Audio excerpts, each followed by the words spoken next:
In an increasingly connected world, it is common for people to know where they came from, but not the stories that got them there.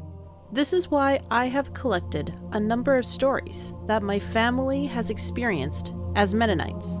As a whole, the Mennonite movement began in the early 1500s during the Protestant Reformation, which was, at the time, a radical religious reformation that began with Martin Luther in 1517 and separated itself from the Roman Catholic Church. The Mennonites came from a specific group that formed from this movement, called the Anabaptists. These were people who believed in adult choice in baptism rather than the commonly practiced infant baptism within the Catholic Church. The Anabaptists also took their beliefs further in believing that the church should be separated from the state. The Mennonites were a branch of this group who believed in pacifism, the opposition of war and violence. The founder of this group was Menno Simons, initially a Catholic priest in Friesland, or the Netherlands, who started the movement after finding what he read in the Bible to be at conflict with Catholic traditions. With these differing beliefs also came persecution from the state and church.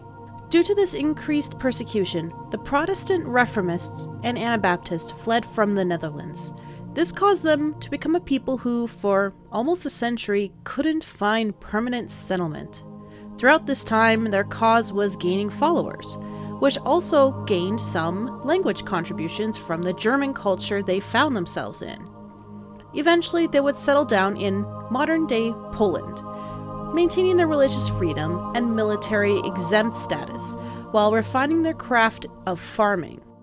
Like all good things, this too came to an end about 100 years after their initial settlement, as their land was annexed by Prussia, who was imposing heavy fees for their non-violent insistence.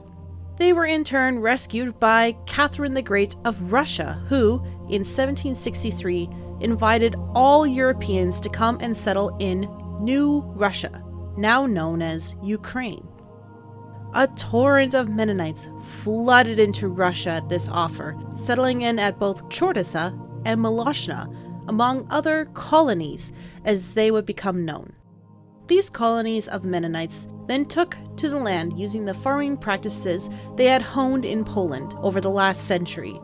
After around another 100 years, the Mennonites again found themselves facing the removal of their non-violent accommodations. Not only this, but they would also lose their privilege of teaching in their own language.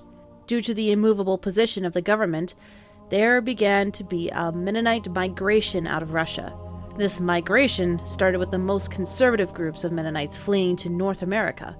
After the sudden loss of 40,000 farmers, the Russian government decided to make accommodations to keep the rest of the Mennonites in Russia. This accommodation was to replace mandatory military service with a 4-year forestry service program. This kept the more liberal Mennonites, while the more conservative groups continued their exodus.